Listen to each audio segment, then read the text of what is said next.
Hello everyone, this is Ron Turner at FrontRunner 2020, and welcome. Thank you for joining the inaugural program of FrontRunner 2020. What is FrontRunner 2020?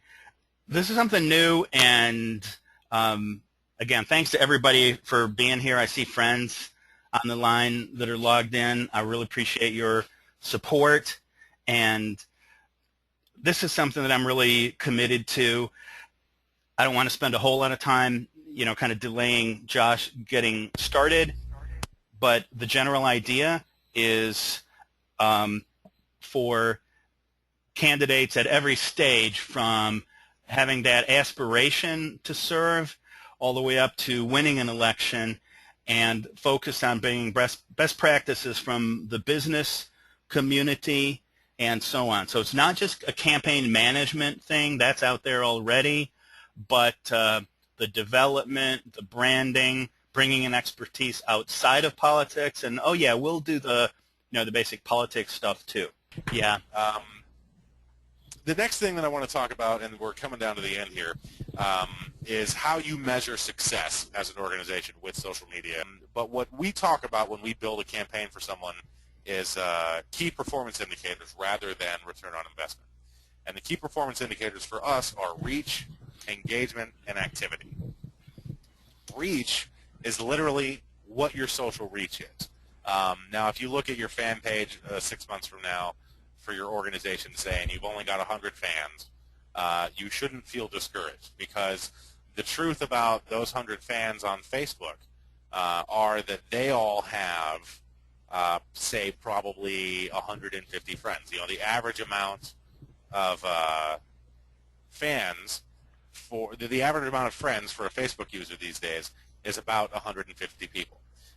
If you're particularly young and you've got friends that maybe trend a little bit younger, then they're going to have more friends than that. So if you've got 100 fans on your Facebook page, your actual social reach is at least 15,000, because all those 100 people, when you interact with them, because you've got good engaging content and you're listening and you're responding and you're helping them participate in the version of whatever it is that you're doing, all of their friends see that interaction with you.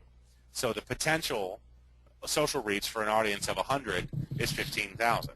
If you have 1,000 fans, the average reach of that audience is going to be 150,000.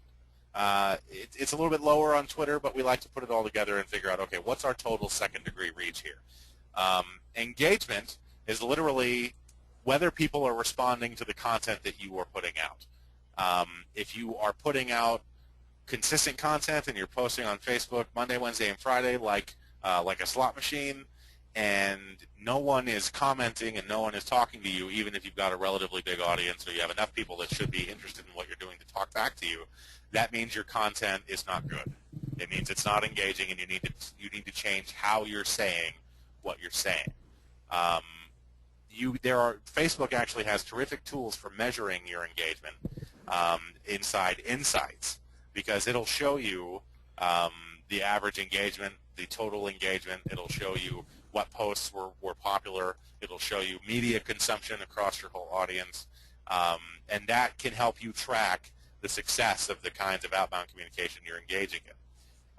The third key performance indicator is activity, and that's literally the combination of all of it all together, and this is kind of an anecdotal, more art than science triangulation kind of metric, but this is something that you're going to know. If you're running a Facebook page and your audience has grown from 150 to 1,500 in the last 3 months, and you know that 9 people or 10 people are commenting and liking on every single thing you put out there, your Facebook community is growing, and you're using engaging content, you're sticking to a schedule, and it's consistent, so your people know what to expect from you.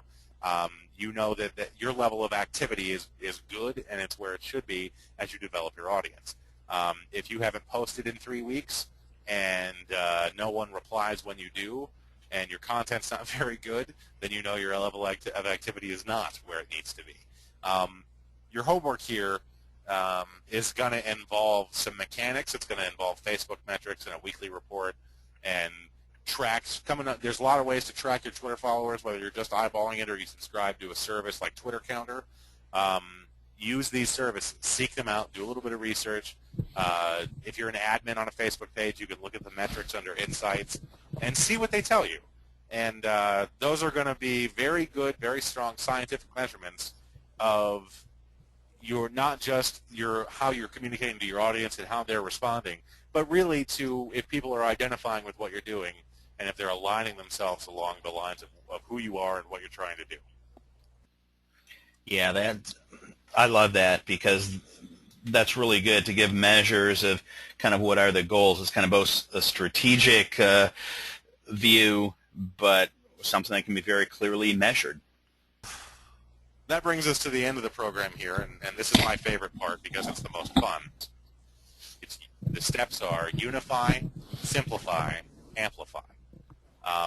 As for unify, every really strong brand in the world, from the Vatican to Nike to Gatorade to Volkswagen, if you talk to any of them, from the CEO, I guess, or the Pope, all the way down to the guy that sweeps the floors, they're going to tell you, they're going to be able to tell you what they do, and the answer is always going to be the same. Nike is going to say, we make premium sports equipment. Gatorade is going to say, we make sports drinks. These aren't just strong identifications for these brands. They're also the concept of who they are as a company in total. And if you can't look at everyone in your organization and know that they all are on the same page, literally, then this is a step you have to address. Simplify is the next step, and this is being able to explain what your company or your brand or your campaign or your organization is about, not just to someone in your industry, but also to your mother.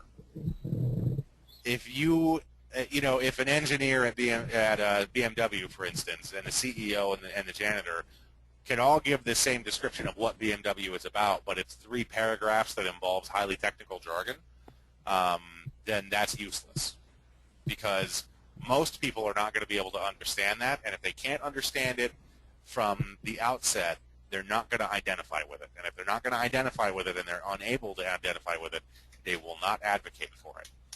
They might know who you are, but they won't come to trust you, and then later on they won't come to like you as a result of trusting you and seeing you in their career. So essentially, you've got to be able to boil down the essence of who you are and what you do down to about 7 words or less. This is usually the challenge, the thought exercise we give our clients is 7 words or less. And the last step, and this is where most brands fall apart, is amplify. Amplify means making the commitment to telling the story of your company.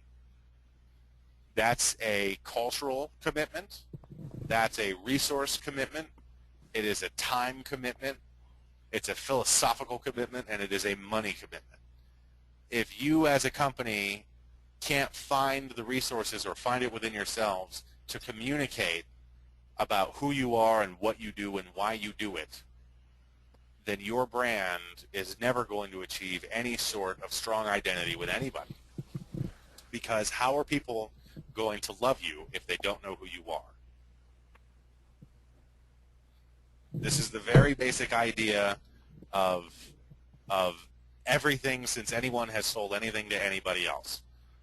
You have to be where somebody is. You have to get at them. You have to get in front of them. You have to give them the opportunity to understand who you are. This is not something that you can do cheaply. This is not something that's easy or simple, but it is a commitment that you have to make, and every strong brand in the world does it.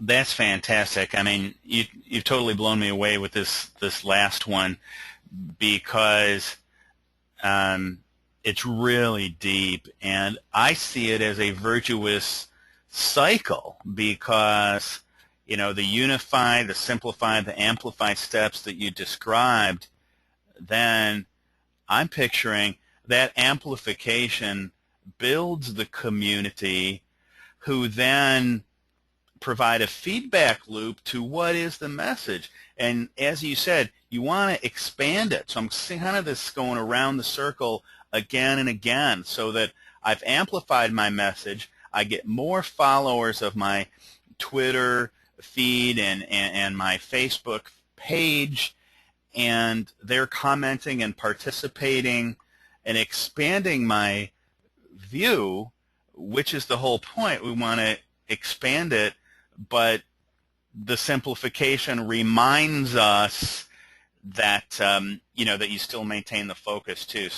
But it is a force multiplier, and if you have a good message and a good identification, and it's something that people can hang on to, people can grab onto easily, and even map their own values onto, then it becomes a terrific experience for them, and it's great for your brand because it spreads, within their community and outside that community as well. So, yeah, it does become a feedback loop that just gets bigger and bigger if you make a commitment to it.